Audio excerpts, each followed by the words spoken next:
ان الحمد للہ ان الحمد للہ ان الحمد للہ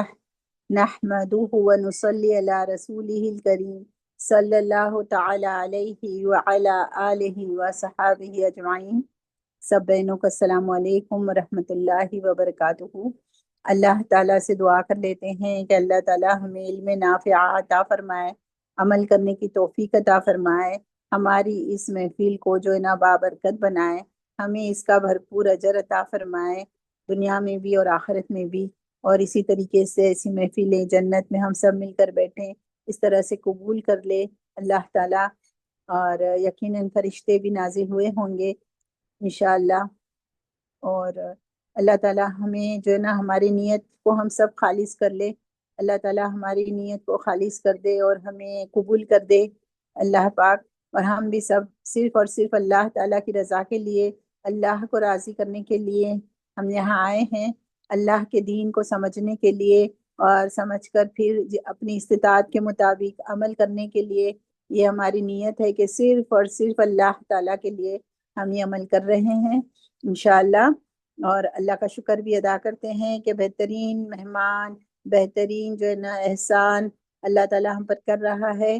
ابھی کچھ ہی ایک دو دن میں جو ہے نا رمضان کا بابرکت مہینہ جو ہے نا انشاءاللہ اللہ تعالیٰ میں عطا کرے اور ہم پہنچیں گے انشاءاللہ۔ تو اسی کے اوپر ہم بات کریں گے خواتین کے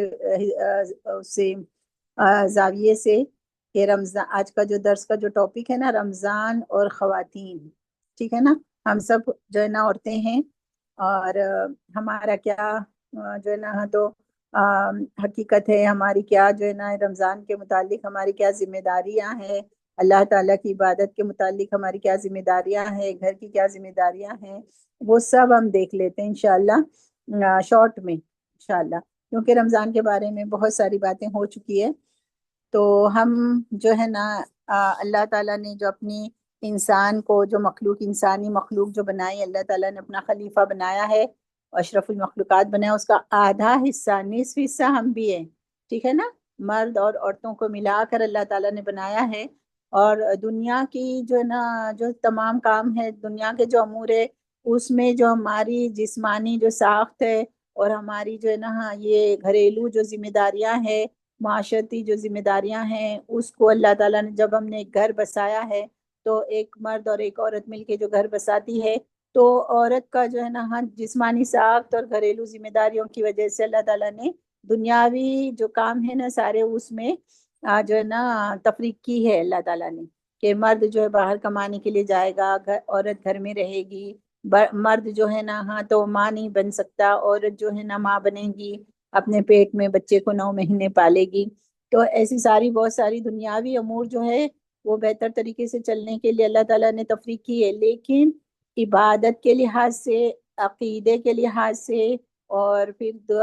اللہ تعالیٰ کی جتنی بھی عبادتیں ہیں اور جو اسلامی رکن ہے، اسلامی عقیدہ ہے، اور پھر اس کا وہ جو ہے نا صحیح سے ادا کرنے پر جو ثواب ہے اور جو جنت میں جو بھی رتبے ہیں، وہ سارے میں کوئی مرد اور عورت کی کوئی تفریق نہیں کی اللہ تعالیٰ نے۔